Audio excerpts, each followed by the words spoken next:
Welcome back to the S&G Bookkeeping channel. Today's video is a tutorial as promised, and today we're going to be going over bank feeds, something that's so crucial to your e-commerce business and the bookkeeping that goes with it. And in this video, I will go over everything you need to know about bank feeds, how to categorize transactions, and understanding what is actually going on. Now, before I jump into the actual tutorial, just wanted to mention that we are offering a free 2-hour walkthrough with us certified pro advisors going over your business and how we can optimize bookkeeping for your particular business. If there's anything you're struggling with, this is perfect. So if you are interested in that, then go ahead and email info@sngbookkeeping.com with your name and business name, and we'll get that set up as soon as possible. Now into the tutorial. All right, so here we are in the QuickBooks Online dashboard. Once you've signed in, created your account. Now, for the purposes of this video and further videos, I do want to show you guys something in case you want to follow along and practice without actually making any changes to your books. So QuickBooks Online has this feature. If you click in the top right on this gear icon and click on Sample Company, go ahead and click Continue,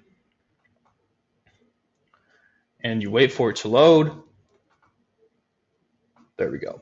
So once you're here, you can see Craig's Design and Landscaping Services. So what this is essentially creation by Intuit QuickBooks for you to practice bookkeeping tasks under a fake company that they created. And the great part about this is nothing saves. So all you have to do is if you make a mistake or something happens, you refresh and you're back to normal. This is a great tool to practice before you actually take on your own books. So for the purposes of this video, we're going to be talking about bank feeds. And to find your bank feeds, you go to Transactions, and the first tab here is Bank Transactions. So up here, you have the 3 accounts that you already are linked to. And in your case, you might have 0 up here. So what you would do is you would click on Link Account and link the appropriate account and go through the process of signing in. Now what this does is it essentially, if you click on MasterCard here, for example, what it does is it essentially allows QuickBooks Online to have access to every single transaction that happens in your account. It makes it so that you don't have to input anything manually, and it's all connected in here. This is a very, very important and great feature that I would recommend you start off with for your own e-commerce store because it optimizes the process entirely. You don't have to match anything from and input it manually when it's all already connected here. It streamlines the entire process. So when you're actually in your bank feeds, as you can see here, let's look at Amazon right here. You have an Amazon transaction. It's under uncategorized, and you received it, which means you earned $90.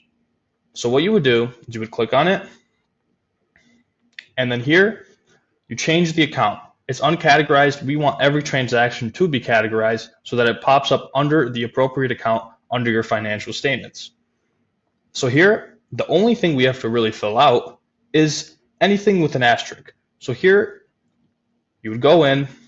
This is a $90 from Amazon, and you received it, which means it's some kind of income. So if you type in income, you have sales of product income already created. You click on it, and then you press add.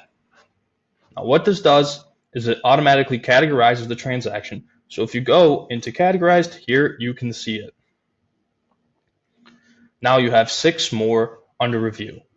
Another cool feature in QuickBooks is that it automatically matches some transactions. So as you can see here, a credit card expense was already matched.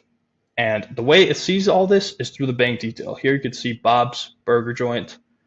It creates you a Bob's Burger Joint transaction. So let's take a look at the checking account here.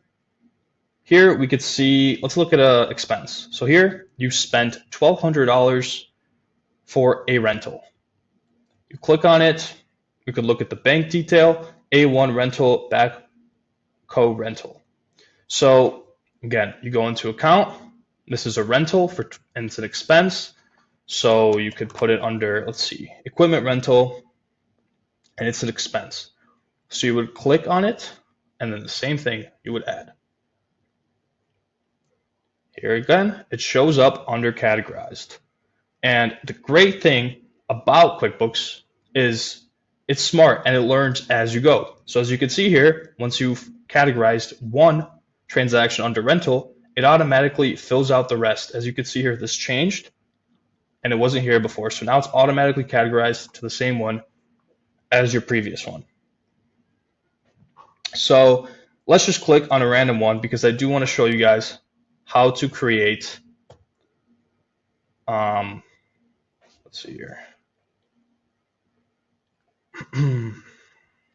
Okay, so here, Laura's lamination, uncategorized expense. So let's say you want to put her in as a vendor. Laura's lamination. If it hasn't been created before, all you have to do is click on Add New. And here, all you have to fill out is the thing again with the asterisk. It's very simple. You click Save. And here it is. Same with the account. Let's just say that this is you spent on marketing. And you don't have a marketing account. All you would do is click Add Account. Account name, you could do marketing. Account type as an expense. Advertising promotional is fine. And you click Save. And there you go. Also pops up under categorized once you press Add. So, like I said, I recommend that this is your first step when you create your store, when you create your QBO account for your e-commerce store. And the reason is it makes everything so much simpler.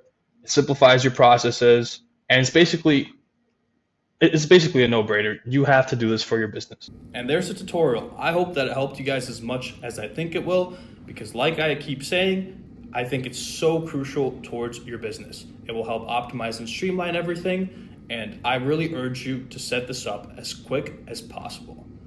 If there's anything else you guys would like me to cover in the future, then go ahead and leave any content ideas down in the comments or any questions that you may have. I'll see you guys in the next one, and subscribe and like so you never miss a video.